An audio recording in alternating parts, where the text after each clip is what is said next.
ఆంధ్రప్రదేశ్ రాజకీయాల్లో మళ్లీ రాజధాని అంశం చర్చనీయాంశంగా మారింది. మాజీ ముఖ్యమంత్రి వైఎస్ జగన్మోహన్ రెడ్డి మచిలీపట్నం, విజయవాడ, గుంటూరు మధ్య ఉన్న సుమారు 110 కిలోమీటర్ల ప్రాంతాన్ని కొత్త రాజధానిగా అభివృద్ధి చేయాలని ప్రతిపాదించారు. ఈ ప్రతిపాదనకు ప్లాన్ బి కింద మేము చెప్పినాం. మచిలీపట్నం టు విజయవాడ 70 కిలోమీటర్లు, విజయవాడ టు గుంటూరు మరో 40 కిలోమీటర్లు, మొత్తం ఈ 110 కిలోమీటర్లు నేషనల్ హైవే రోడ్డు ఉంది. ఈ నేషనల్ హైవేకు కాస్త అటు ఇటుగా ఈ మొత్తం క్యాపిటల్ ఏరియా కింద డిక్లేర్ చేయండి.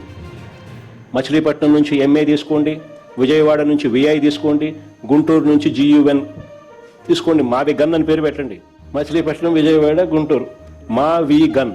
మావిగన్ అనే పేరును సూచిస్తూ ఇది భవిష్యత్తులో శక్తివంతమైన ఆర్థిక కారిడార్ గా మారే అవకాశం ఉందని ఆయన అభిప్రాయపడ్డారు. గతంలో అమరావతి అభివృద్ధికి ప్రకటించిన 2 లక్షల కోట్ల రూపాయల్లో కేవలం 10% నిధులను వినియోగించిన ఈ ప్రాంతాన్ని అంతర్జాతీయ ప్రమాణాలతో అభివృద్ధి చేయవచ్చని తెలిపారు. ప్రమాణమైన 110 కిలోమీటర్లు క్యాపిటల్ ఏరియాని డిక్లేర్ చేయండి. కారిడార్ కింద క్యాపిటల్ ఏరియాని. కనీసము ప్లాన్ బి అన్న కనీసం పిక్చర్లోకి వస్తే అట్లీస్ట్ నువ్వు పెట్టే 2 లక్షల కోట్ల రూపాయలు ఈ రాజధాని ప్రాంతంలో అది అయ్యేది కాదు, సచ్చేది కాదు. ఆ 2 లక్షల కోట్లలో 10% పెడితే చాలు.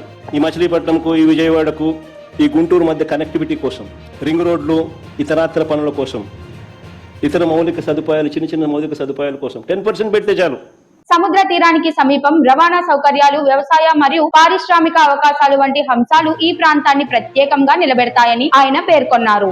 ఈ వ్యాఖ్యలు రాష్ట్ర రాజకీయాల్లో కొత్త చర్చలకు దారితీశాయి. ఆంధ్రప్రదేశ్ రాజకీయాల్లో మళ్లీ రాజధాని అంశం చర్చనీయాంశంగా మారింది. ఈ మావిగన్, ఈ క్యాపిటల్ ప్రాంతం ఫ్యూచర్లో ఎకనామిక్ ఇంజిన్ అవుతుంది. విజయవాడ దాని చుట్టుపక్కల దాదాపుగా 20 లక్షల మంది ప్రజలు ఉన్నారు.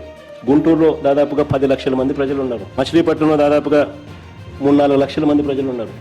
దాదాపు ఇంత జనాభా ఉన్న, దాదాపు 35-40 లక్షల మంది జనాభా ఉన్న ప్రదేశంలో కాస్త ఖర్చు పెడితే అదొక మహానగరంగా, ఒక గ్రోత్ ఇంజిన్గా ఎదుగుతుంది అని ఆలోచన చెప్పినాం.